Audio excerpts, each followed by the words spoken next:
I'm Ted Werbin, News Radio 84 WHAS, with news on demand at WHAS.com and Facebook. Depend on it. Mark Bloom joining us this morning, real estate expert. And Mark, first of all, thanks for joining me here with 84 WHAS. Appreciate it.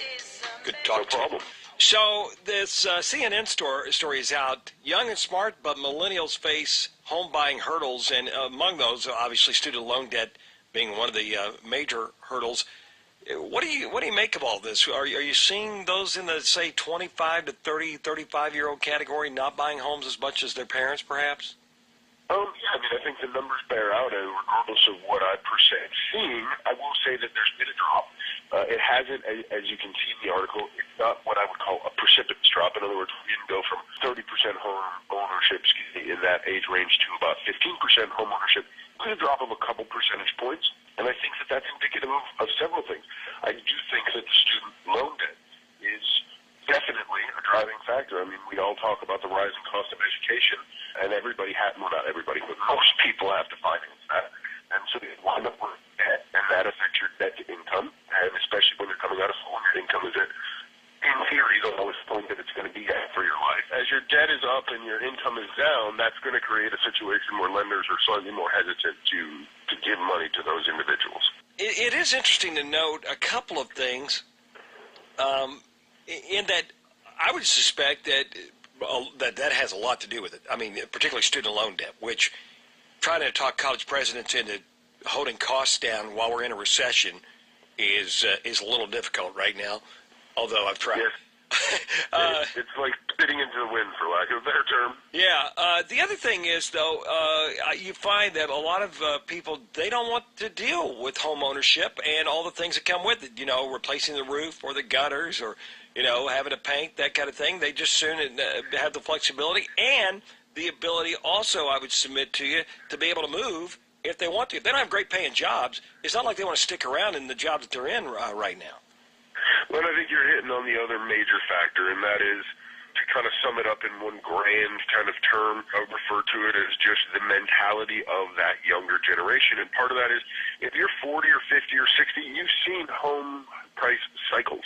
In other words, you've seen them come up, you've seen them go down, you've seen them come back up, but over the course of time, they usually, in most cities, say of Detroit, they're going to wind up coming back above where they were previously. However, your millennials have only really seen in the time that they're, for lack of a better term, cognizant, aware of what's going on in the world because they are younger, they've really only seen a massive downturn from what they saw as an originally, stable and growing market. So they're hesitant, and they see that they do have this debt, they do have to move, they do want the flexibility, and those are very easy things to look at as advantages when you really haven't personally experienced what the actual advantage of home ownership is, which is the appreciation over time of real estate values as supply and demand continue to move in opposite directions.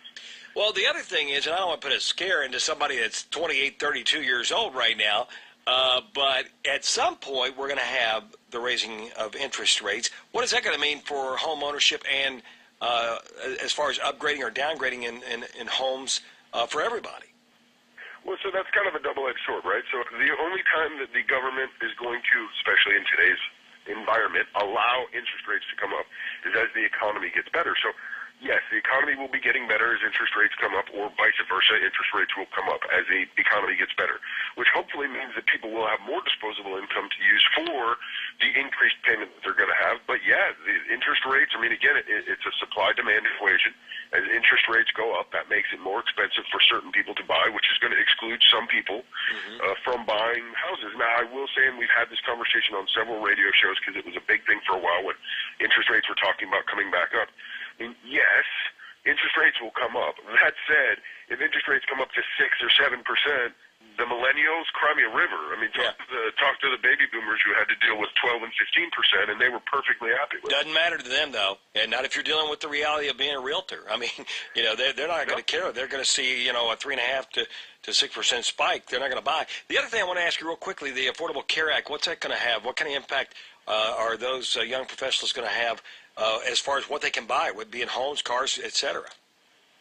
Well, again, it takes from disposable income, right? So one of the big discussions we've had with the Affordable Care Act is that it does force, as much as I hate to use that word in the United States of America, people to buy buy insurance, and that includes 18 and 19, 20, 25, 30-year-old people who may be perfectly happy and have absolutely no interest in paying $100 or whatever it might be a month for insurance, and that would be money that would go to a house payment. But to backtrack, to digress slightly, when you're talking about, yes, the younger generation doesn't want to hear about how interest rates were 12 and 15%.